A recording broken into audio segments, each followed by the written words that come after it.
Oh, something acrobatic, it's in from Hardy! There's the leveller for Plymouth Argyle! 10 minutes to go! The Blades undone by the corner kick!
Evening, everyone. Thank you for joining us tonight. Yes, it was a Bundu of joy at Home Park today, but this time the other results didn't quite go our way, did they?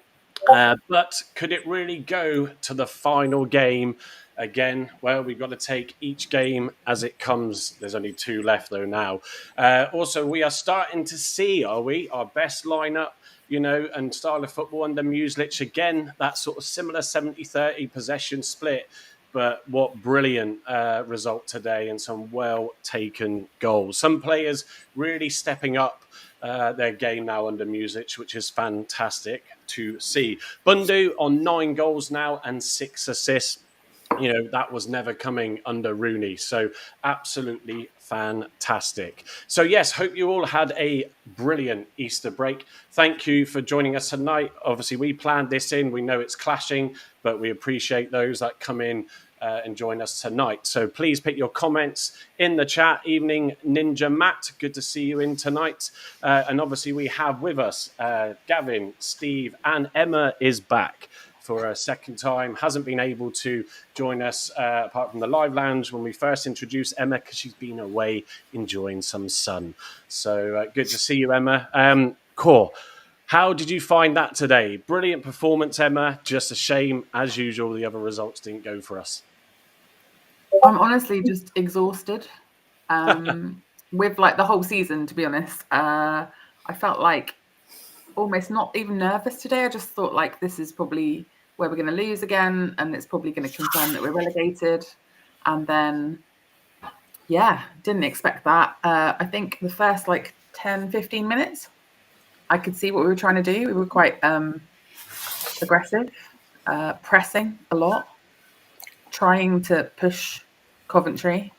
And I actually think it was quite balanced early on.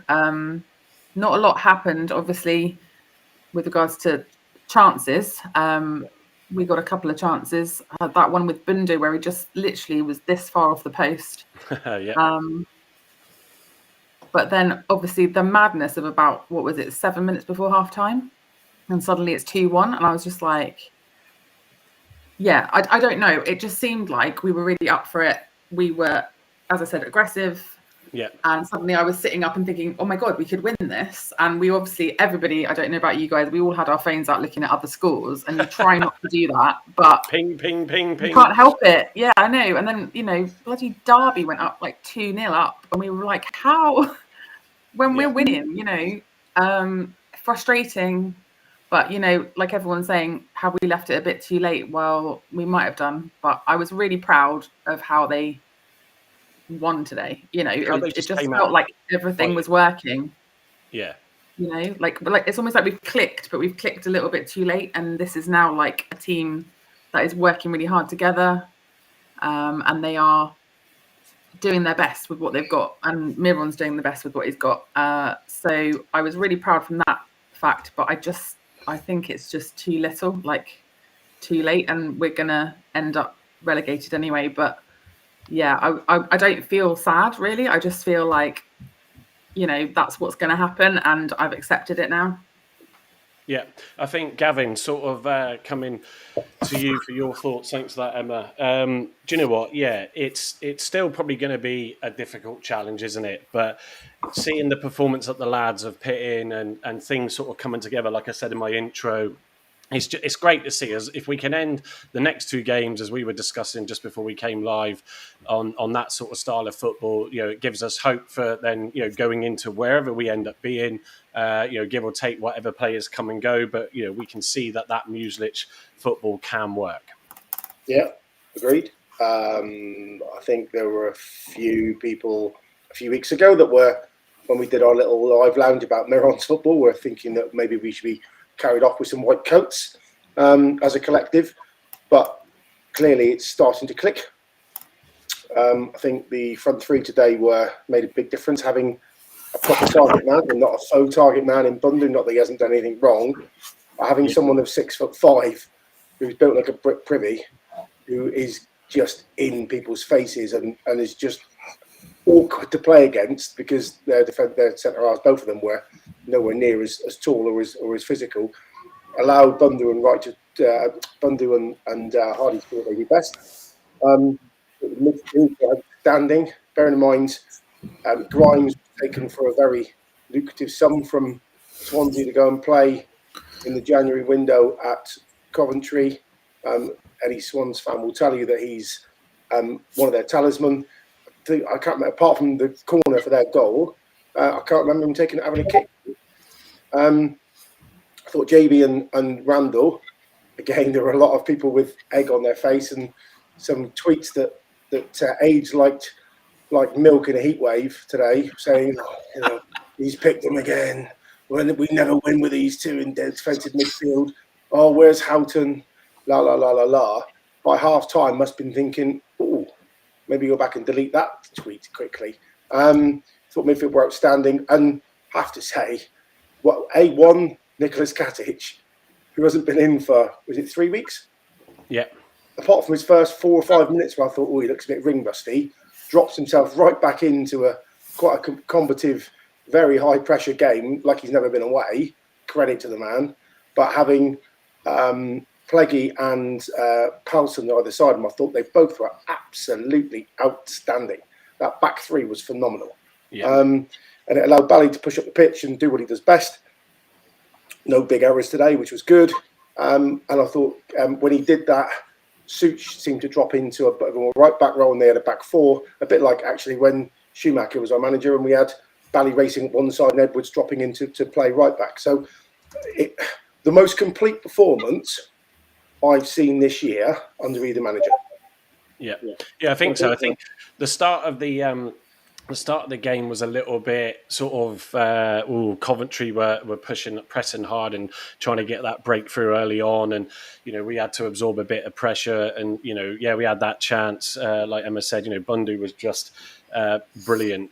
All game man of the match. A +9 rating on FOTMob. We'll show that in a second. It's rare we've seen those this season. But then as soon as that goal came, brilliantly worked, with Randall with the corner initially, and sort of it's just blindsided shot really, wasn't it, where he just struck it across at goal and it went in, and you were like, yes. And then we were really getting into the game then, and then his superb closing down of their right back, forcing the mistake, charging forward. And we've seen so many times, even obviously recently, Obafemi and TJ on the break at Middlesbrough before the penalty and the winner, sort of indecisive, overthinking, however you want to look at it. And then, he decides to pass it to Hardy, and then, Hardy just has to bury it, which is exactly what he did.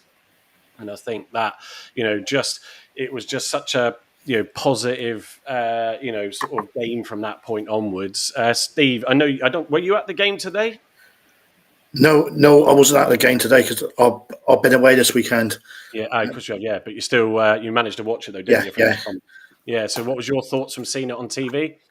Obviously, we really pressed well. And that, obviously, it was a bit similar to the Sheffield United and the Norwich home games.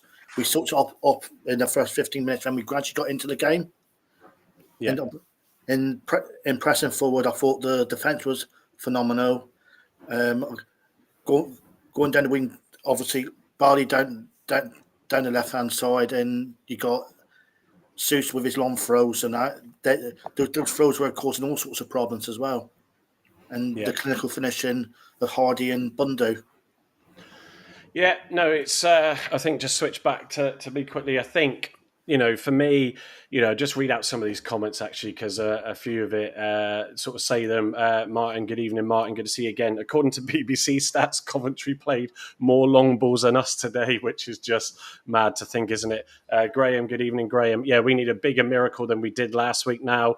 Thought we were excellent today. Yeah, look, the season is a very long season, excuse that, but yeah, the mistakes all happened in that first sort of 2 quarters, and I think Music has done an amazing job, considering we're up there sort of around mid-table if you look at form book and all that sort of stuff. He said in the press conference today, if I'd have been here from the start, we wouldn't be fighting for relegation, and it's all hearsay, unfortunately and sadly for us. Those circumstances couldn't be the case. And I think, we go into the next two games, and we'll bring up the fixtures and stuff in a minute, where you're thinking to yourself, do you know what? It just probably is a touch too far. And Graham's right, we need a bigger miracle than we did the other day. Ben's in tonight. Good evening, Ben, as well. We are still in the fight. As I put on my tweet earlier, yeah, there's still that opportunity, and there's still some big games to come. But yes, as Emma said, when we were looking at the scores coming through on your phones, as I'm sure everybody was, you were like, yes, no, what, how? And I actually felt, Emma, that Derby and Luton, after the game that they had on Friday, where Derby chucked everything, including the kitchen sink, at Luton to try and get an equaliser. And I thought, cool, they're going to burn themselves out for their games on Monday. And fairness, both of them won, and won very well in the end. Yeah, fair play to Derby going away and winning 3-1. But they've been so much better since Eustace has been there, obviously. And yeah, it's not a surprise. I did think maybe one or two of the others might get a result today, but for the bottom five to actually get points, and at one point it looked like Cardiff were going to get 3 as well. Yeah, you just couldn't write it, could you? Because you're like, well, we're doing the best that we can, and they're doing the same. And actually, there's like 3 teams that won 3-1 today. Like, you would never have said that before we started. Like, and there's nothing we can do other than concentrate on our games. And hope that somebody slips up somewhere. I mean, is it Hull playing Derby on Saturday, I think? Yeah. So they can't both win. But we've got to go to Preston, which is, obviously Preston have only won won once away. Preston have won in 6. Yeah, they're almost. They've lost every game. They've lost or drawn every game in the last 6. Yeah, but then we've only won 1 away, haven't we? So it's the battle of the. Well, I won't use that word, but yeah, there we go. Not very good teams. To be fair, Preston are now like only 6 points ahead of us, aren't they? So they've been dragged right down into it as well. Yeah, by losing. It's mad. Yeah, you would never have had them down there, and obviously Stoke got battered today, so they're still kind of within that touching distance as well. But I don't know. Like, even if we manage to get something from Preston, Leeds. It can be done, but it's just terrifying, isn't it? Like, let's look at we'll cut back to the game today, and we'll touch a bit on the Middlesbrough match, and what happened there. But yes, the next round of fixtures, as you can see there, Stoke got Sheffield United on Friday. Oh, firstly, must we say congratulations to Leeds and to Burnley. Burnley getting a 2-1 win against Sheffield United this evening secures both promotions for those two clubs. They are level on 94 points, but Leeds' goal difference is huge. Will they be ready? And will they be champions by the time they come to Home Park?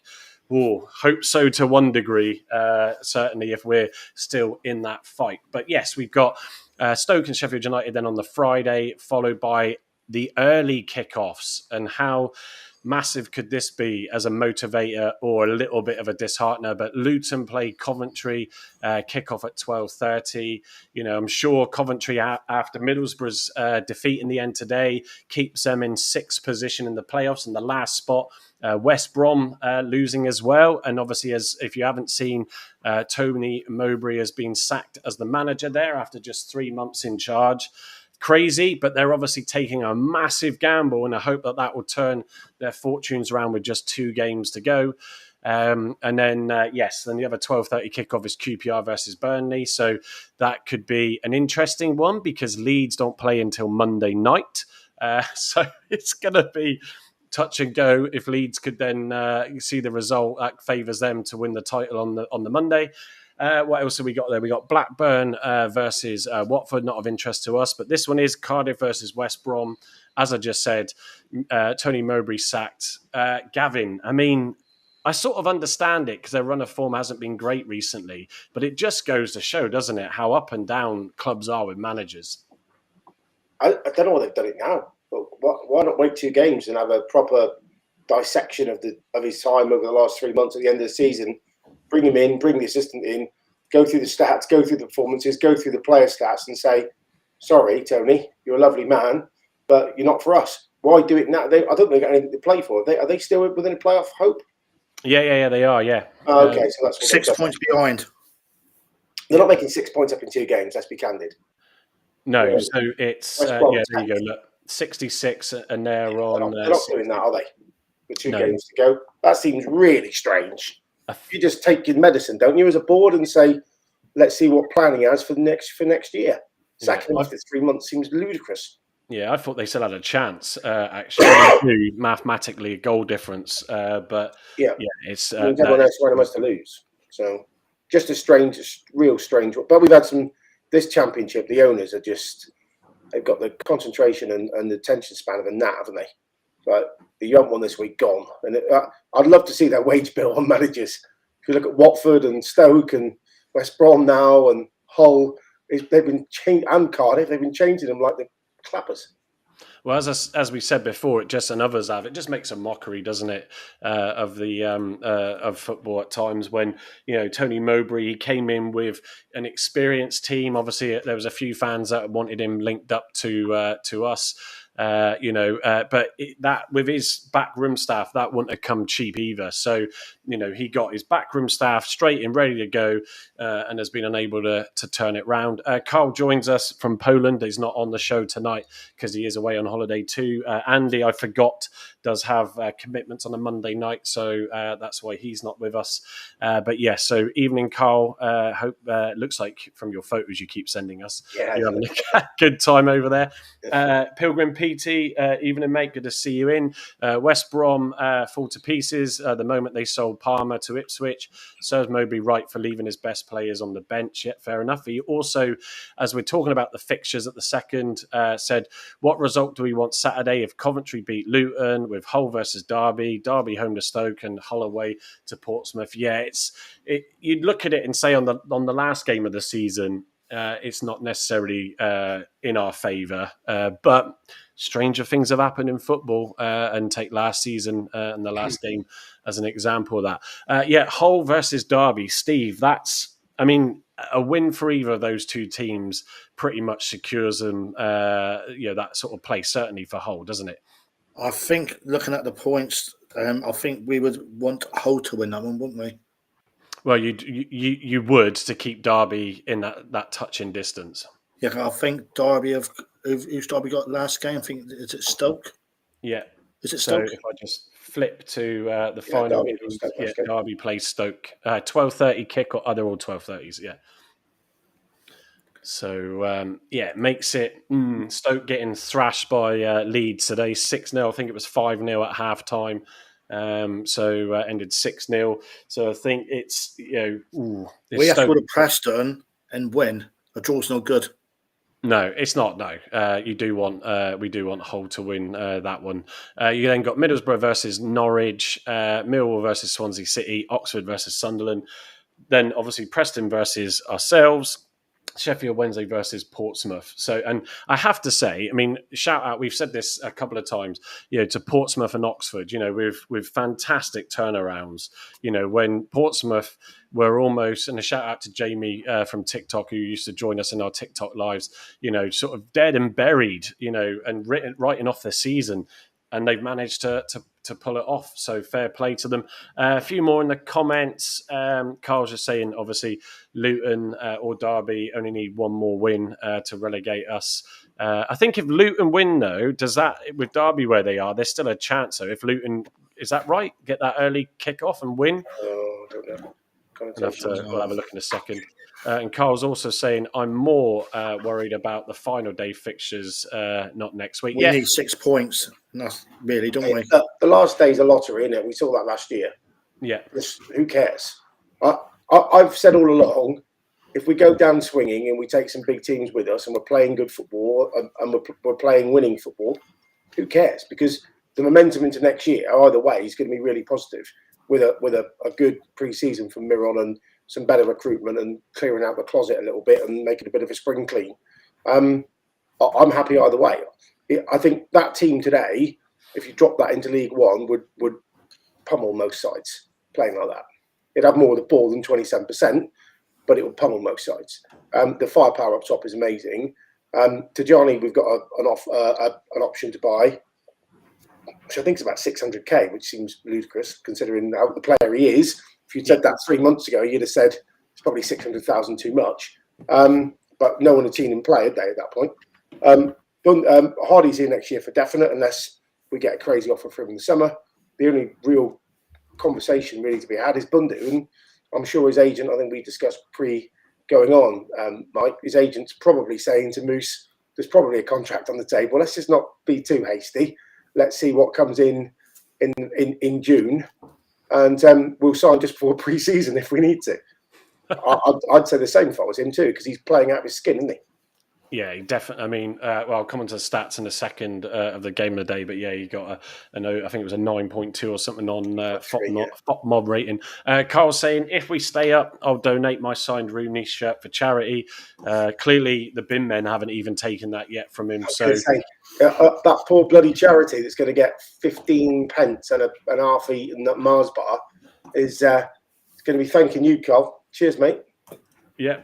Oh dear. So yeah, let's just finish summarising the final day's fixtures where we go. So the Leeds and Bristol game on the Monday, the 28th, and then we get to May the 3rd. Bristol versus Preston, Burnley versus Millwall, Coventry versus Middlesbrough. Oh my lord, how big a final game could that turn out to be for the last place of the playoffs? Obviously, Derby, Stoke, Norwich, Cardiff. So Norwich, who probably on recent form are right down there in that bottom half. If you look over the last few months, horrendous form of late. Doesn't give me any hopes really with Cardiff, even though it's Norwich. It's at home at Norwich. Obviously, us and Leeds, Portsmouth versus Hull. Again, Portsmouth might want to finish off on a high. I can't see them having any issues now. Of course, Sheffield United versus Blackburn, Sunderland, QPR, Swansea, Oxford, Watford, Sheffield Wednesday, and West Brom, Luton. So if that manager bounce does do us any favours on the last game of the season, hopefully it could be that one. So we shall see. Depends if they give Janet, the cleaner, the manager's duties. Take your tab on off, Janet. Go and take training, and you can do the last couple of games. You'll be better than Tony. Then we might have a problem, won't we? Yeah, absolutely. So just look at the summarise of the stats. So 27% to 73, pretty much averages out around that for us. And also, ladies and gentlemen, can you see there? We have another +2 expected goals XG in there, which the first, I'm not sure if it was the first time, but first time in a while maybe, where we've had it certainly away from home against Middlesbrough, and we still didn't come away with any share of the spoils there. Total shots 10 to us, 11 to Coventry, 5 on target to their 3. Big chances 4-4. Big chances missed 2 to their 3. Accurate passes, we were about 53% to their 81. And the number of accurate passes though, it's like 3 to 1 difference. Yeah. Yeah.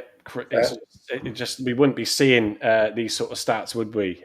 From this sort of team until recently. So, if we look at the player ratings, if you can see there, so but 9.3. I do apologise, Bundu. I dropped you a decimal point off there. So 9.3. It's been I want to say a while because can't remember all of these, but to see a player in the 9s, Emma, is rare. But he was just everywhere today. Yeah. He's just getting better, isn't he? And I listened to Miron's post-match, and they asked him, why is he playing so much better? And he said, we're just playing him in a role that is his role. Like, he is just excelling at being in that kind of number 10 and then swapping into the number 9 if he needs to. He's in everyone's faces. He's making a nuisance of himself. Like, that third goal, if he hadn't have followed up the rebound and bundled it in, then he wouldn't have scored. So he's just really aggressive. He wants every ball. He's always making space. He's just improved so much. Like, from when we signed him and everyone was joking about him being from Newquay, and when he even just started and everyone was just like, who is this guy? He doesn't do anything. People were getting frustrated with him, and he's just a completely different player. Like you said, if we take him into League One, he's going to be in like 20 goals for the season plus probably, because he's just going to batter everyone else, and all the defenders are going to hate playing against him. We need to kidnap his agent about tomorrow, and then let him back out in the wild, get him down into Joseph Fritzl's cellar until September the 3rd or something, and then we'll be fine. That's the thing, though, isn't it? If we go down, then other clubs will be coming and looking at him because he's out of contract anyway, so he's a free agent from June the 15th or whatever it is. Yeah, he had a 12-month extension, didn't he? Sorry, it's whether Miron can like sell the thing to him, isn't it, for next season and say, look, if you stay with me, you're going to get games. Did he sign an extension then? Is that what you're saying? Sorry? Say again? Bundu, did you say he signed an extension? No, he had that 1-year extension last year, didn't he? Oh, okay, fine. So it's all, and I think, like you said, though, it's going to be one of those where put yourself in the window big time and see if that deal comes up for you. You can't blame anybody for wanting to wait to see what happens. We know, obviously, Pleggy signed that 2-year extension. Caleb Roberts, obviously, this week signed that 2-year extension, but Pleggy's been playing out of his skin. Seriously strong contender for Player of the Season now, and yeah, at least if anything, we might have a release clause that's reasonable. That if he does sadly end up leaving us, if we go down, then we'll make some money off him. But he spoke really. Does he not well. have an extension? Like, because some players have extensions. Obviously, you play so many games, you get like an extra year. Yeah. Well, they said, I suppose, yeah. I don't know if that was. I don't really know if it was a trigger or not, to be honest with you. But yeah, look, at least we can make some money from him because he's definitely, I think, shown his ability in the Championship. In fairness, what were you going to say, Gavin? As Bundu's man of the match interview after the game today in hospitality was first class. Yeah, he was very humble, delighted that the club's carrying winning. Obviously, understood the situation and where we are. But he didn't sound like a player that had anything other on his mind than representing the club at this point. I'm not saying that will change what come May the 4th, but today he was absolutely on it, which I thought was fantastic. Who knows? Yeah, like Graham's just said in the comments, players will leave. It's inevitable, really. Yeah, certainly with the situation. Matt also agreeing. Player of the Season for me, Pleggy. Certainly going to be an interesting one because I think, even though I'm a massive fan, I think Hazard is still sort of tipping it up there. JB. So, another one, and Gavin, you sort of alluded it into your sort of synopsis at the start. Seeing him on the team sheet. I mean, I remember Herbie and I sort of commenting in the group chat when it came out, trying to work out what formation he's playing because obviously he threw us with pitting TJ on and JB in there. Now, JB actually has got one of the lowest ratings on FOTMob of 6.8. It's a joke. And yeah, I thought he was brilliant today. I think it's the best defensive midfield game he's had for us for a long, long time. Probably ever, actually, in the defensive midfield position. He won the ball. He broke up play and won the ball like Houghton does, but he still had that drive to go forward like he does when he plays in the 10 channel. I thought I said it in my interview. If you've got a midfield of Grimes and Allen, they're both class. Grimes is probably one of the best midfielders in the division.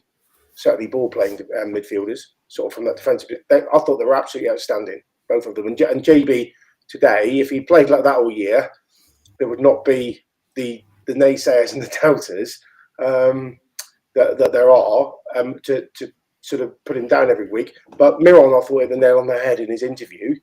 He said he doesn't get the credit he deserves because he's not one of us. He's a Leeds player on loan. Yeah, there is. At least he's honest. There is some of that. I think, he's one that certainly sort of brought some debate up amongst the fan base, hasn't he? And he's not an England under 21 for no reason. There's no other player, in our squad that is that. And I think, sort of he's he not stating the obvious because they're not all English. Sorry, before anybody thinks what's he going on about, but he's definitely got some credentials as we've discussed before, and I think for me, he's starting to find his rhythm in the game, and also as we've said before, when the team collectively plays well, everybody tends to come to the fore. Even we'll touch up on it in a minute, but Badew's little cameo at the end, nearly creating a goal out of nothing for himself. But with JB, there was, Emma, you said about Bundu's chance in the first half before the goals. If I'm not mistaken, that was a brilliant little pass from JB that got it to him in the build-up to him having that opportunity in the first place. So, what's your thoughts on JB, Emma? So he, I think he had a lot of confidence from the Middlesbrough game because he was really good in that number 10. And then probably similar to you guys, when I saw the team sheet and I saw Houghton wasn't even on the bench, and I looked and I thought, well, that means it's JB and Randall midfield, and that filled me with a bit of dread. I thought, oh no, is he going to go back to his old ways? Like that midfield pairing sometimes just doesn't work. But yeah, he absolutely picked up from where he left off at Middlesbrough. He was hungry for everything. He was making challenges. A couple of times he went down and, probably should have a free kick, and he was really fighting for it. And yeah, he created chances. I think he was probably better than Randall. I know on there it says that he wasn't, but I think Rand's sometimes lost the ball a bit, and his corners weren't great today. Yeah, I don't know how many times he hit the first man when he was taking his corners, and I was like despairing. But I don't know who else would take corners for us at the moment. Actually, it was Sorinola, wasn't it? Who until he got.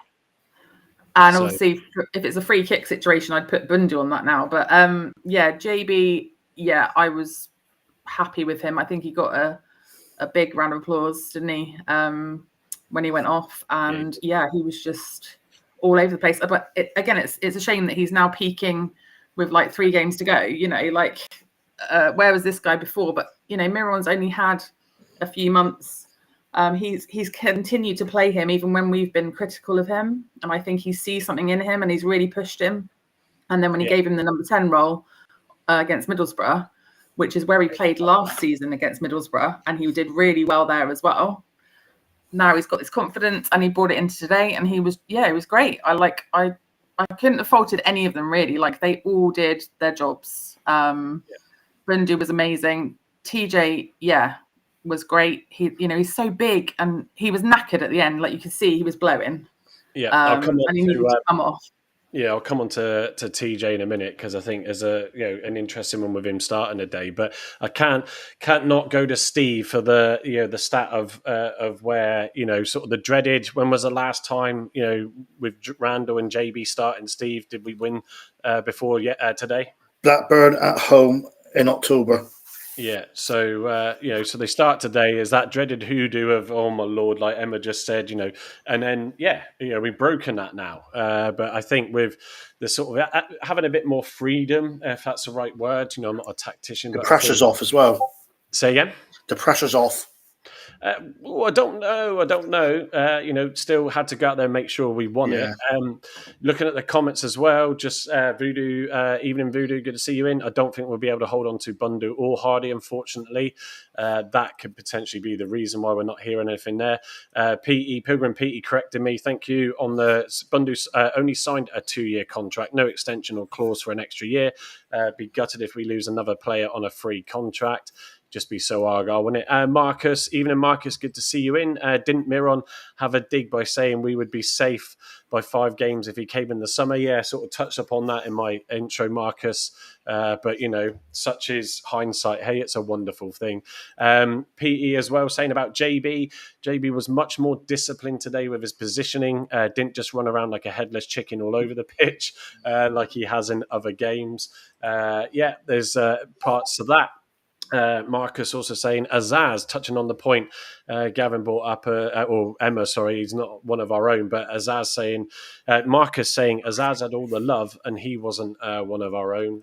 No, he didn't have all the love for the first 6 to 8 months of his loan spell. Everyone was going, what the fuck have we got here? And it was only when he in that last 12 months of his 18 months, and certainly the last 6 months, he became the player he was, and that's what's kicked him on. But yeah, he barely got a kick, I think, in his first 3 to 6 months. He was in and out the side all the time. Yeah, good point. An observation, Gavin, to bring up and counteract to that, Marcus. Graham as well, Leeds in Premier League now, being in the Premier League now. They won't want JB, so that could be a benefit. I know we asked in a couple of pods ago, would we want him if he was available for £1 million? I know myself, Gavin, and I think you, Steve, said yes, we would. Emma, would you take him if he was offered to us for £1 million? JB for £1 million? Yeah. Yeah. If we spent, how much did we spend on Beidou? Yeah. Point of that as well is that JB obviously can't play against Leeds last game of the season. So we are gonna, I don't know what's wrong with Houghton, if it's just a knock or something, but we are then down to Randall and Boateng as our options. Good so that's a bit of a worry. And obviously JB having to watch from the stands when he's just literally hitting a really good patch of form is worrying, but it might not matter by then. But yeah, it's going to be a bit gutting, isn't it? It's another typical one, isn't it? Robert usually plays against Leeds, doesn't he? Didn't we try and sign JB in last summer and got told to bugger off? I don't know. They said we can have him, but only on loan. But I think, I think Graham's absolutely bang on. It was Graham, wasn't it? We need, if they go up, he's not going to be in their C, D, E, F plan, let alone their A, B, C. They've got, they're owned by Red Bull, aren't they? So they're going to get a big chunk of change probably to go and pick the market. If he's happy down here, which he seems to be, he's had 18 bloody months now, hasn't he? Why not sign him? I think at his ceiling, he could be worth 7, 8, 9 million quid, but probably when he's 23, 24, 25, not 21, 22. Read that comment out, Gavin. Muslits could have mentioned Gav's aunt. Interesting, undiplomatic answer from him. Thank you. I did tweet him just before we came on that if my auntie had danglies, she'd be my uncle. And Voodoo come back with his own unique style. And I think he said, you've got to admit when you're wrong. And I said, yeah, but only superhumans like you, Voodoo, that have got that EQ could admit when you're wrong. There are many on Twitter that die in that hill, that they are going to stay to the grave that are the JB shit or so and so and so and so. Anyway, there we are. Yeah. Love you. Yeah, Martin saying, I think the three of Bundu, Hardy and Tajani could be devastating, but they need more game time together and games are run out. I think there was, sort of, we'll come on to Tajani now. Marcus, also saying Tajani looked class. I think with TJ, he scored a FOTMOB rating of 7.3. I think what was interesting is there's part of me that actually watching the Middlesbrough game and that brilliant first half that we had, and just thought, God, if we'd have known, we must have known we were going to give it a go, but obviously you don't know if you're going to get the chances. Part of me sort of felt, would he have been the right sort of person to start up in this sort of formation against Middlesbrough? Because he can win headers. We know he can obviously shoot. That was clear against Norwich, but it's seeing against Sheffield United, but it's seeing what else he's got within his game. And I think when we got into the game, Gavin, and sort of we got the goal, he seemed to come alive as well. I mean, I remember him having a brilliant run down the right flank at one stage as well, putting in a really good ball in, but no one really there to get to it. He did well, other than just win headers. He held it up. He's got for a guy who's colossal in size, he has 2 good feet. He showed that when he first came on in our last home game when we beat Sheffield United. He flicked one down the line and bought the foul, kept on rolling and nearly ended up in the Devonport end, but that's a different story. But he's got definitely 2 good feet. He can pick a pass. He's actually deceptively quick because he probably covers 3.5 to 4 meters per stride. His legs don't go that very fast, but I think he covers a lot of ground when he runs. And he seems to have half a football brain. So the way he's connecting today, I thought with Bundu and Hardy was quite intelligent. So we've got an option to buy this guy. I think we've got to rip their hand off, whatever the price was agreed pre-season. He's got to stay because he'll get 15 to 20 goals in League One. Yeah, He can have far more time on the ball.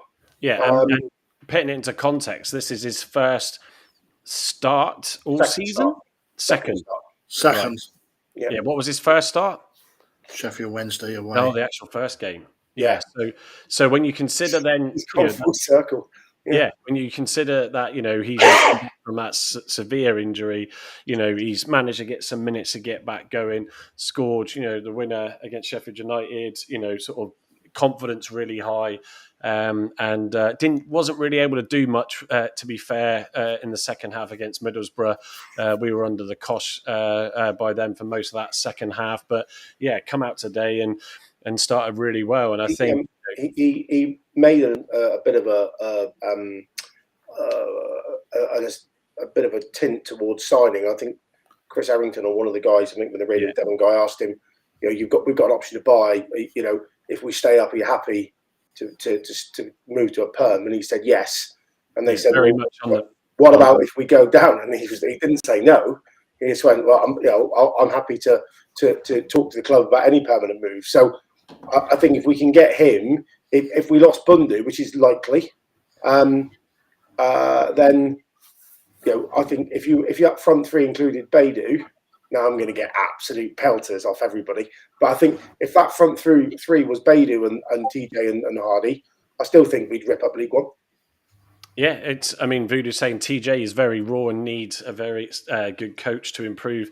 Music could be that man. He's certainly getting the best out of a lot of players. Sort of Hardy obviously had his scoring boot on when he needed to today with that break away from Bundu and the pass, slotting that away. If he'd have missed that, I think Bundu would have killed him. So he said those exact words in hospitality. Oh, was it? The first words he entered when they went in the changing room, he went up to Hardy and said, if it was a boot on the other foot, would you have passed to me? And Hardy went, what a fuck. Yeah, and Graham also pointing out, couldn't work out who it was that went down from our block for a while. But yes, TJ putting in a diving or whatever it was to block the shot. And he literally put his head in, didn't he? He literally put his head right in the... He could have been knocked out easily. I thought he was actually to start with. Yeah, because even Zooks or someone was waving the medics on quickly. Speaking of, we'll sort of go top to front to back even, sorry. Obviously with Bundu, Hardy, we just mentioned.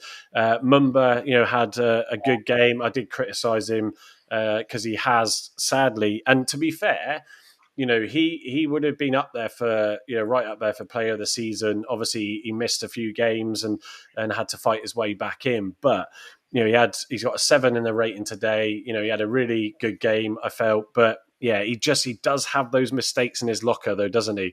And I think he gave away, it was his throw-in that he threw out that led to down our end, that led to the Coventry having a throw-in, messing it up or something, that led to Bundu stealing the ball with the defender and going forward to make it 2-0. So, it's in his locker, that, Emma, isn't it? That those little mistakes, sadly, with Mumba, but he can turn it on and be brilliant. Yeah, but I think he's one of our players that now is part of our kind of, not old school, but he gets it. He gets Argyle, and not having Houghton or Edwards on today. When I looked at the sheet, I was like, oh my God, who's going to get them up for this? And a couple of times he got a bit tetchy with some of their players, and he was trying to G us up. And actually, Bundu and Hardy are probably our more senior players in that respect, where they have been part of Argyle for so long, and they are the ones who are come on, lads, we can do this. I know he said in the press conference last week about that's just so Argyle when we came behind and beat Sheffield United. So he just gets it. And I think, he has got a mistake in him. We know that he can slip over. We know that he can give a ball away, but he's always putting tackles in. He's trying his best to move the ball up the pitch. And like I said, he's got that passion, and that's what we need. And I think I love Barley. I've always loved him. You get frustrated with him sometimes, but I think he's Argyle through and through, and we need to, again, keep hold of him as best we can. There'll be other people looking at him as well.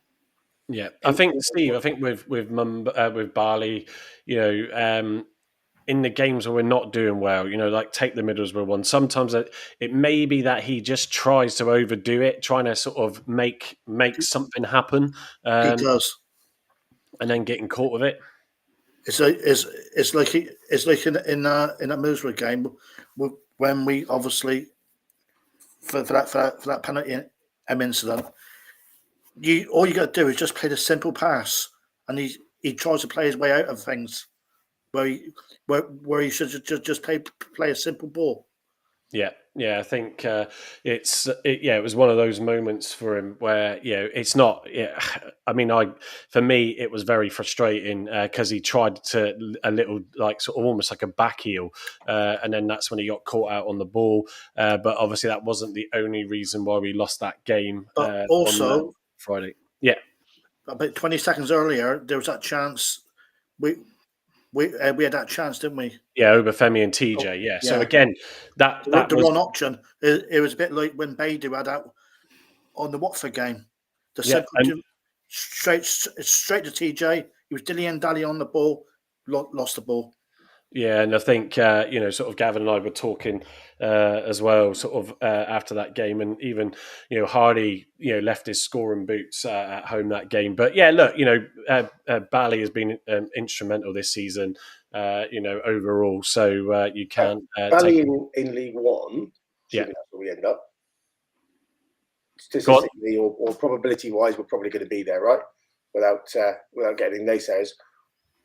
Barley Mumba will have so much more time on the ball, and having one of our or three of our 5 defenders, if you take Katic out of the scenario, he might sign, he might not. I don't think he's got a problem because he'll have such a security blanket behind him to move forward. And we don't know who else we're going to sign in midfield. I think he'd be class. Back in League One, he's already proved it once. That's why we signed him. And when he gets forward on that front foot, he's nearly unstoppable. If he's coasting through Championship players at the minute, then League One is. I've watched some League One games recently just to sort of reacclimatise myself to the standard of football, and it ain't pretty compared to what we're up against week in week out now. There's a stark difference between the Champ and League One. So I think he'll do really, really well coming back down. I think we've got the nucleus already of a very good team with a bit more coaching and some good additions. I think we'll be fine. Yeah, prior to Mumba was playing for Peterborough on loan the season before we signed him. Yeah, he was. Yeah, and he struggled then in the Championship. But he was what, 20 then? 1920. Yeah. He's a different player. He will be another one that will be obviously because he's was it a 4-year deal? 2 years time is going to be a different player than he is today. The youth guys that are coming through 18, 19, 20, 21. Give them 2 years playing regular football. They're different humans altogether. What was Gav, I was talking over you then. What was it, a 4-year deal he signed when we signed him? Bally, yes, it was. One more season after this one. Yeah, so it's whether or not he will get. Obviously, I know there was rumours linking him to Leeds, wasn't there? But yeah, he will want to stay in this championship for sure. But obviously, if someone wants to come in, there was certainly one thing. I mean, Middlesbrough may have robbed us late on Friday, but we certainly robbed them with Whittaker. Thank you very much. But Pleguezuelo, Katic to end on, Poulsen, and not forgetting obviously Hazard. For me, looking at the scores, 7 for Pleggy, 7.6 for Katic, 7.4 for Poulsen. I mean, it was great to see Katic back, but my Lord, Poulsen was a man possessed today. Brilliant performance, and he was jeering the crowd up at every opportunity as well. Emma, he's just he's another guy. He's another guy, isn't he? That a lot of us wrote off. Let's be honest, you'd see his name and you'd be thinking, oh God, this is going to be awful. Because it was a Rooney signing. He came from Rooney, didn't he? He's played for him before. Yeah, and I don't really think he knew how to play him. And now he's got Muslich, who's actually, I don't know what he's doing with these players, but suddenly in the last 5-6 games, we are now seeing that potential of all of them, really. They're all picking up. It's just a bit late, I think. But yeah, he was amazing. Like you said, he was geeing up the crowd. He was throwing tackles in. He was sometimes when he just needs to make a calm kind of clearance just out to the side, throw in, no problem. He didn't look stressed. And that's exactly what you want, isn't it, in your back line? Just someone who's really calm. He's got that aura about him as well, like him and Katic. I think they just they're natural kind of leaders, aren't they? I think with Pleggy as well. Pleggy's a natural talker. The three of them were absolutely incredible today at organising a defence. They all seem to know each other well. They all seem to get on well. I think that I said this about Paulson even when he was playing shit. He's a really good talker. He organises the defence really, really well. What I think what Miron's done is give him a bit of confidence, a bit of belief, because every time he touched the ball on the Rooney, he got booed, probably because we were 5-0 or 6-0 down at the time. Let's be candid. He's come out on himself when he had his first interview. He said, "I'm a leader. I like to dominate." Blah blah blah. And everyone thought, okay. And then they saw him play and went, "Is this the same guy?" Sorry. But I think he's had that a bit like what they said about Bundu earlier. Play regularly, you get a bit of a whisper in your ear from your coach saying, "You're my man. You're doing really well." La la la. And even when he's been out the side, he was for 2 or 3 weeks on the bench. He's come back in with Katic's injury. He's been superb. But I think there's those three at the back, and it doesn't matter who it is. It could be Katic or it could be Maxi next year or Galloway. The levels of communication is so high that we are just impenetrable at that stage, because they both today. Paulson was pulling Such back all the time, pulling here, sit here. When Bally went forward, they move into a back four. The communication is just at such an elite level. They're playing, they do things really safe, don't they? Katic and Paulson aren't going to drop the ball down like Pleggy does and look up for a man. They normally hit the stands with the ball if it's coming to them. Yeah. You're never going to be in trouble. They're never going to dilly-dally on it. And if they've got a header to win, they win it. If they've got a tackle to win, they win it. And if there's a block to play, it's either the face, the goalies, anywhere. They just put themselves in front of the ball, which is all you can ask. I think the whole leadership, and also it was around the Bristol City game that we sadly went to, and that awful result there. But that was, I think it was either the press conference before that match where Paulson said, sadly the fans haven't seen the best out of me. It was around that time, and I remember that game, and it was like, oh, that was horrendous, and from everybody. But yeah, there is a little bit of a coincidence since Rooney left that he's then suddenly, sort of come in and turned it on. And, I would say almost immediately when he was called upon, obviously Katic and Maxi, when they were signed, it sort of put Paulson out. And certainly when he's played in that central role, but he was superb before they joined, and every game he's come in, so you absolutely have to give him his due. And speaking of sort of leaders on the pitch, absolutely, Pleggy, Katic, Paulson, all there getting the players going. Bundu did at times as well, TJ, but the one. Not because maybe I didn't see it, but it didn't stand out to me, and because I felt he was quieter in the game. But Randall had the captain's armband, but I sort of wonder whether or not he doesn't need that pressure. And in sort of these sort of games, you just got to give it to the more experienced player. But I'll disagree with you there, Mike. If you remember in the second half, Randall got 3 blocks from a corner in a row to get us out of trouble, where he just put his body and everything on the line. You don't have to be. Was Edwards' influence partly as well there? Well, maybe, but look, you don't have to beat your chest and start riling up the crowd when you're playing alongside Nicola Katic. Do it. Nelson, Blake was Halo. There's such strong characters around the side. You don't need to be that beat your chest captain. You just need to just lead by example. And I thought today he led by example in everything that he did. I can't remember him making one mistake, either on the ball or off the ball. So that's all you need, isn't it? It's for me, you can be a silent leader. You don't have to be the guy doing all the talking. No, but it's just noticeable, and I think it's a nice thing to have, a number of players that are absolutely pitting those hard tackles in, throwing their bodies at it, and then jeering the crowd up. Whether or not it's a Maxi thing that's infected everybody, and his an interesting one to touch up on. Obviously, he may make it back for the final 2 games, but God, that's a tough call, isn't it? Dropping the likes of Paulson, you would say would be the one for Maxi to come in. I sort of feel you would start him on the bench, because obviously he's got to come back in and get back into it. And while there's still a hope against Preston, I think you're keeping that back 3 as it is, aren't you? Emma, what's your thoughts?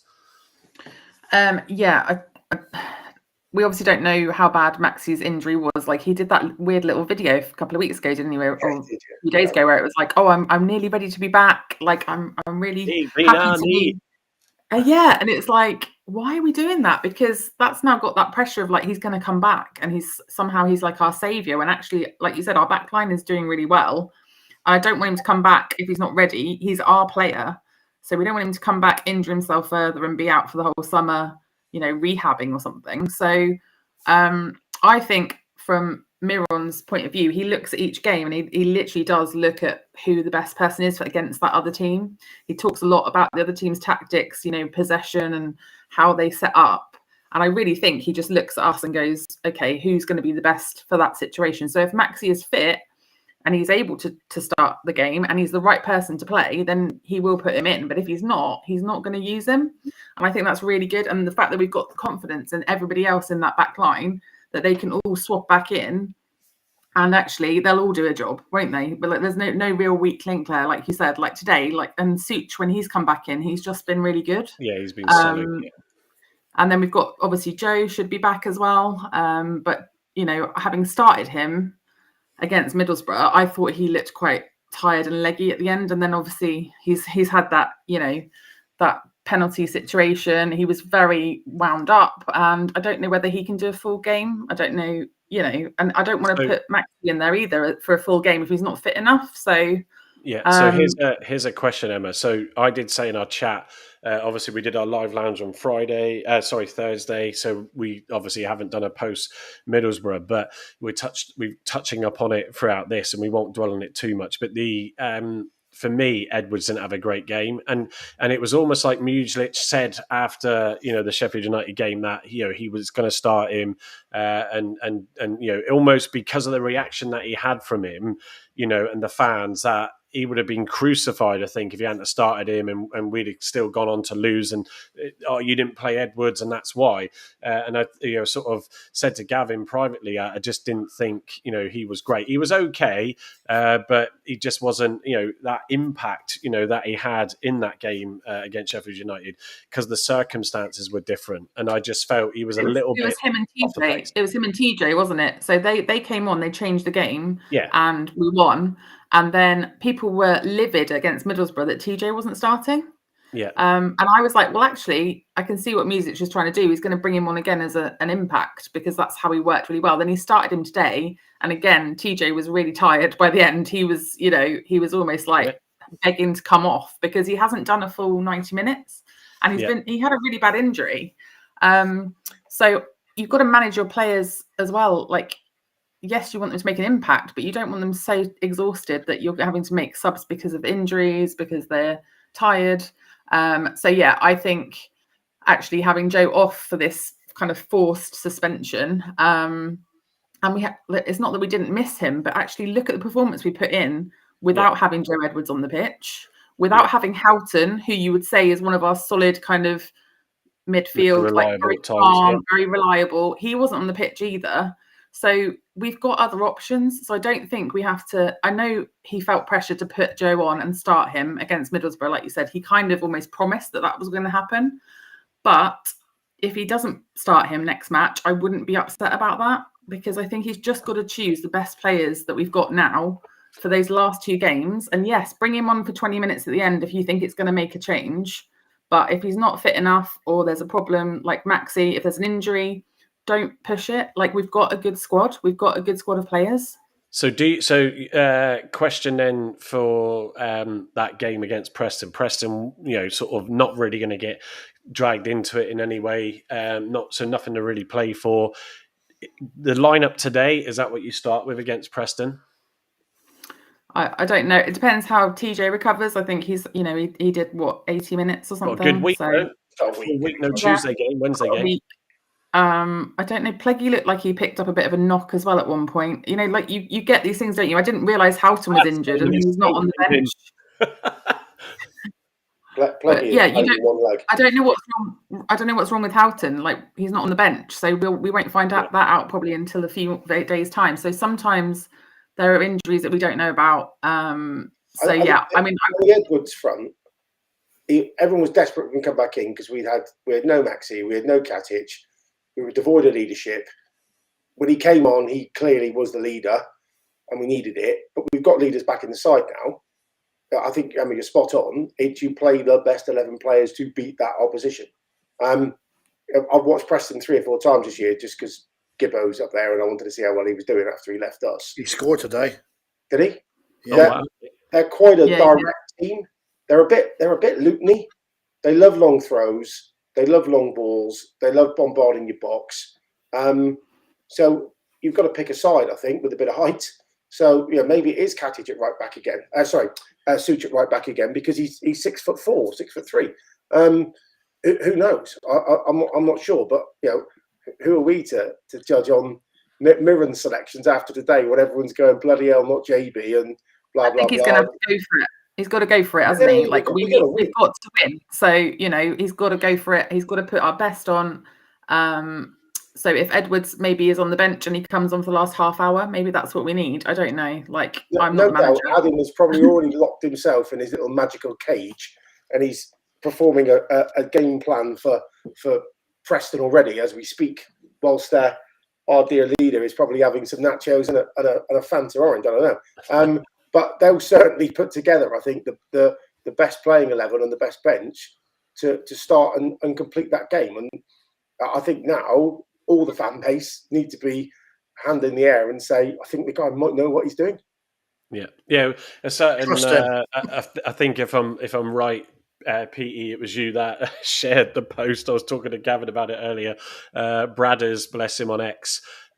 Who back in March was absolutely hating Mueslich and wanted him gone, something along those lines. I can't be bothered to bring it up. And then and Pilgrim Pete just did a snapshot of his recent post where it's about give him time. He's going to make this squad really good in League One.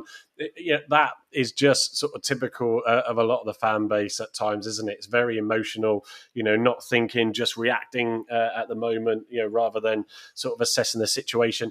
And some of it is proper poppycock, as Gav would say, but it's, we're in this dire situation where, unfortunately, because of things prior to, Rooney, the board's decisions, all this sort of stuff, however you want to look at it when we come to digest it at the end of the season, sort of Mueslich has had to pick that up. And actually, Petey's put a question here quite pertinent to this point. How many players have improved under Mueslich compared to when Rooney was manager? Rooney didn't improve one player in the 23 games he was there.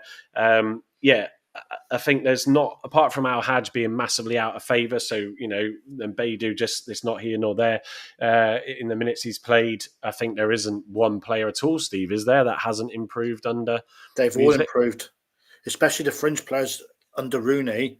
They weren't getting a look in, would they? And every single one of them has improved.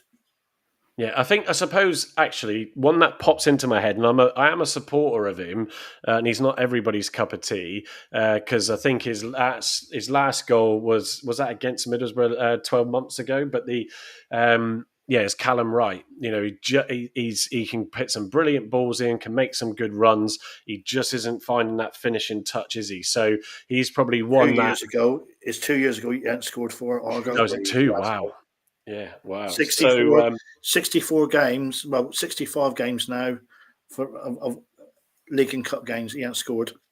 Yeah. But I think the good thing is everybody, there's, we heard murmurings about some discontent, and you always get that as, sort of a new manager comes in and everybody's sort of asking each other the question of who's up for the fight, but it's definitely clear, in these last few games that, everybody's wanting to fight. I mean, Katic at the end as well, just going round, for a loanee, it's just incredible to see. Steve, are you changing anything in that lineup? Obviously, we'll do a proper little lineup adjustment on the live lounge on Thursday, but are you changing any of that? Not really. Even if Maxi's fit, do you put him on the bench? Yeah, that's what I suggested and said just now is I think you can't drop Poulsen, I think, with the way that they're playing at the moment.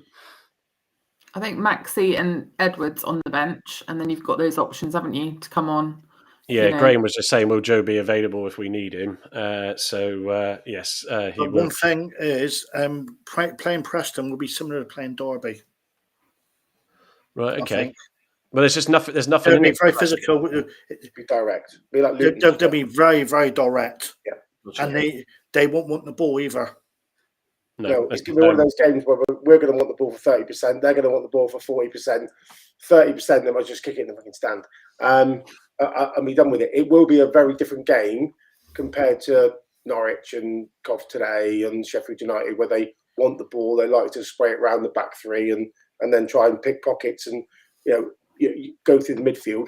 This is going to be get Gibson, lump it, right? Get it up there. But that's great for us. I think we've got such height now in our squad. You ask Maxi, you ask Katic, you ask Pleggy, you ask Palsson. They're gonna who want. I'd love that all day. You have to run, just stand there and knock the ball up the pitch. I think that'll be fine. If you've got Tajani in that side as well, where we can get it up and play off him like we have done today. I think it's going to be a contrast of styles, but not massively different. And I suppose the thing you'd ask is if Tajani was fit against Derby, against Luton, and some of those more direct sides, if we played that front three, would we have had a better result? Who knows? No, absolutely. And also, just something else I just sort of twigged into my sort of memory from seeing in the hearing in the press conferences, sort of going back to Bundu, but mentioning the set piece coach. Yeah. So there's a lot of time where we never did under Rooney maximise our set pieces in any way, shape, or form. And he was highlighting how since the set piece coach has joined, the team has focused capitalising on the second chance opportunities during those, and as opponents like Wednesday often clear the initial ball, the tactical emphasis allowed Bundu to stay back, receive a well-placed ball and score, highlighting the coach's impact from their set piece strategy. Again, it's just bringing the right people into the backroom staff. Other than, yes, Randall's corners are still pretty poor, but that height that we just talked about, that we've longed for a while now, and having it, just go, if Katic doesn't stay, or worst case Maxi gets sold, we've got to absolutely go out and try and get some decent tall defenders to replace them with, because that's been a significant notable. And obviously, said early on, utilising the long ball throws, I think Steve, you said from Zuch, and how effective that's been. I think it was the throw that led to a flick on from TJ to Bundu, who managed to Bundu it over. Yeah, that was Palsson. That was Palsson's assist. Yeah, and so it just shows how how effective those can be. Just this comment from Martin earlier: what's our budget for wages in League One? Mumba is currently out. Currently our highest paid player, permanent player. I think at the moment, until the end of the season, and we understand what's going on with this investment, we'll know more then. So just to sort of end on really touching upon the Middlesbrough game. Brilliant first half performance. A lot of positive comments from a lot of the Middlesbrough fans as well on the way we played. It was going back to that first sort of quarter with Rooney, where how many times did we play away and fans say, God, you're one of the best teams we've seen play us at home. And then obviously it all went Pete Tong because of X, Y, and Z. And then suddenly, we're getting back to those sort of level of performances. But obviously, yes, the biggest sort of factor of that game on Friday was the penalty. I posted a little slow-mo recorded from my phone, and that now is like my biggest post ever in my entire life. So I was pleased, but there was I was frustrated at the time because of Obafemi just overthinking. I mean, I thought surely he's going to just go forward and be like the player he can be and absolutely smash this in the back of the net. Then he just got caught in two minds, didn't then pass it to Dejani. Same thing as Steve said earlier, with the Beidou, sort of just stumbled upon that and just lost the ball. And then obviously ball came back and Mumba not really, and there was, I don't care what anyone says, there were opportunities for him to get rid of that ball. He didn't, is what it is. And it led to obviously the slightest nudge from Edwards and an absolute, I mean, even a jumping salmon would have been pleased with that leap. yes, he shouldn't have stuck his hand out. I didn't disagree with those comments on that. It's not great. You can see his chest move ever so slightly, but the way in which he jumped or he fell was certainly sort of, it was just uncharacteristic. And I think it was just a shame, because right at the death. Was the Whittaker one a penalty? I mean, that would have been soft. He probably did make contact, but I think there's that freeze frame of a star shape that Whittaker does, which just makes it look even worse. But Gavin, if that isn't a penalty, shouldn't Whittaker then get booked for that? Simulation. Yeah. So it's almost like, was the ref caught in two minds and just don't start me off on referees. I've got my how I've got my little nickname that you gave me, and it didn't get any better today. But I hasten to add, the level of inconsistency is, well, it's palpable, isn't it? In this league, it really is absolutely horrific. We were hard done by, I think, over several games the week before, and Bundu mentioned it today. The old Ultimate Warrior headlock, which nearly dragged him to the floor, was absolutely horrific too. Look, we are where we are. I like the way that Mirren does his business. Doesn't talk about it at all until the week after, and then say it was very disappointing that we had a decision not go our way in the 93rd minute. It was a touch of class. I think maybe a certain Christopher Wilder might be able to learn some lessons off our head coach, because he's gone off again tonight. He's even mentioned us tonight, by the way, in his press conference after they lose against Burnley, that we never should have lost to Plymouth and blah, blah, blah, blah, blah. The guy just can't give... Yeah, good luck. Yeah, but he did lose to Plymouth, so, Yeah. Well, yeah, exactly. So, yeah, should it have been simulation? If you think of a pen, it should be a yellow card. Fact. Should we get a yellow card for not giving a goal scoring opportunity a red card? Probably not. I think it's double jeopardy for me. You give the penalty or you give the red card. It's one or the other. But we are where we are. I actually think it's done us a favour today, because otherwise I think probably Edwards would have started. I don't think he'd have had a good game of Such. Yeah, I think so. I think it's, and just to point out, I nearly didn't let him in because we're right at the end of the show, but he begged in the private chat to be let in. But Andy has joined us. He generally has commitments on a Monday night, and we obviously don't do shows on a Monday night. We did this because of the bank holiday and Easter Sunday. Evening, Andy. How are you feeling? You still, when we left the ground, you were moaning and still frustrated. Obviously, it's never a penalty, Whittaker. The what? Sorry. It was frustrating day, wasn't it? Because we did all the right stuff today. We gave them a good game, and do you know what? It was like I feel cheated because the rest of them had won as well. But that's football, isn't it? They're fighting for their lives just as much as we are, and yeah. Well, great. Graham, that was funny though. Yeah, Graham's also said that listening to the Coventry fans' opinions, they felt totally outmuscled by us, which is probably fair once we got into the game after going 1-up. So, look, it bodes well for next season, doesn't it? Yeah, in the Championship, right? Yeah, still? Yeah, in the Championship. I love it. I love you boys. It's great. Yeah, we can be in the Championship if you want. It's League One, but you call it what you like. Absolutely.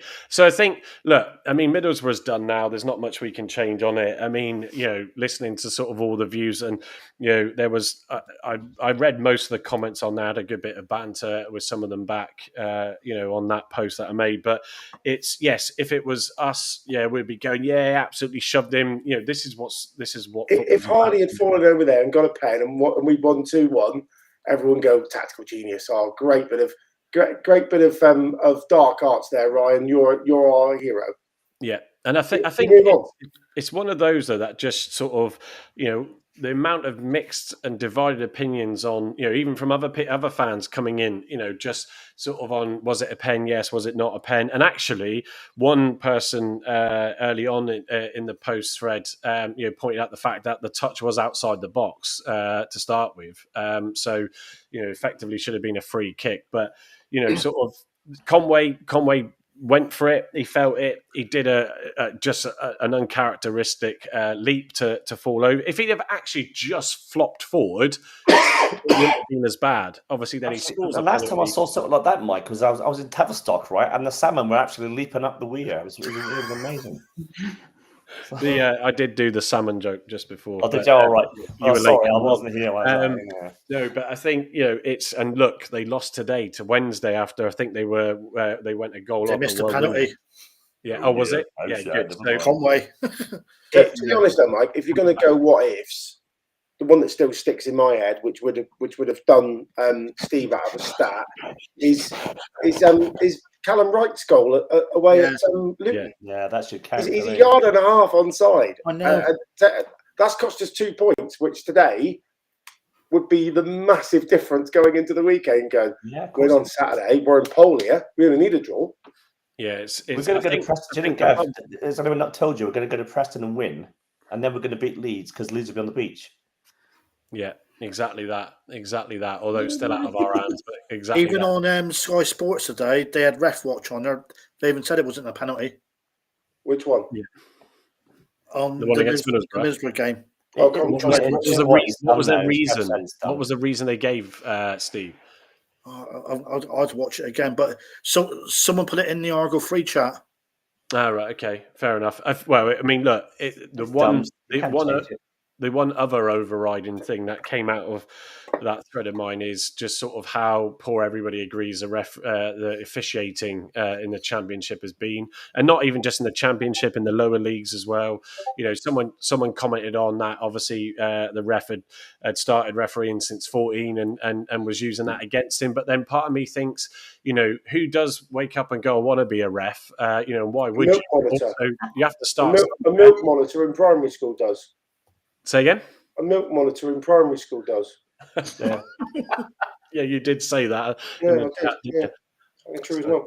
VAR. Just on contract expiry dates. Yeah. Ballymumba says on Capology is 30th of June 2027. Yeah. Right. Okay. Yeah, so a bit longer then. So if he's going for a decent sum. It's going to have to be 3-4 million quid, isn't it? Yeah, could well be. Right, I think going to leave it there. To be fair, thanks. Good. Yeah, come on. Hi. It was 8:45 minutes. To let you know, I don't know if you got the memo. Yeah, no one missed you. But no, it's rare that Andy misses them, and I know he hates to miss them. So as he's done these since day one with me, so it's always a shame when he can't make it, and Carl as well once he gets back from Poland.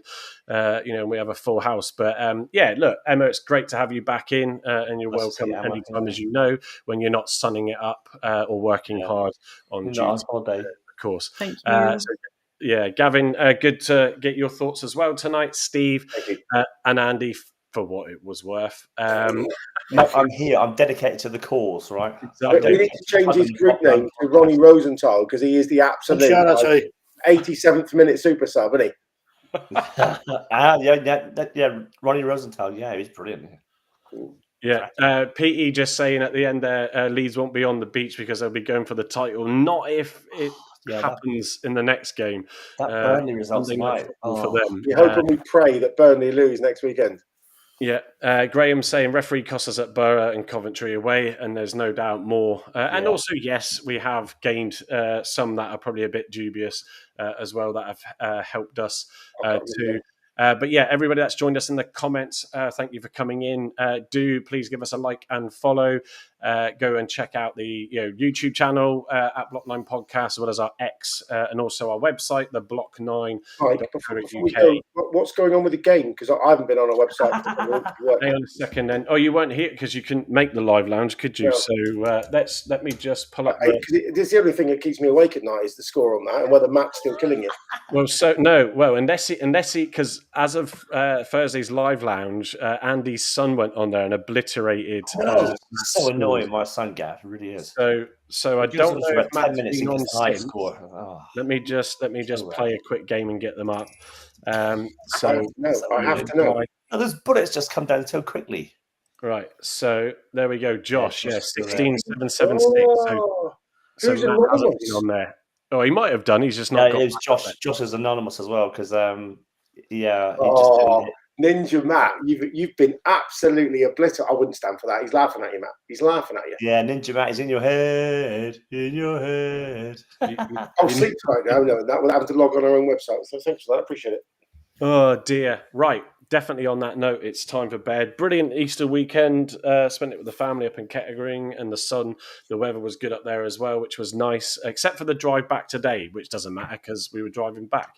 And then we get home, and then the sun comes out, and we have a brilliant victory against Coventry 3-1. That's a great win, wasn't it?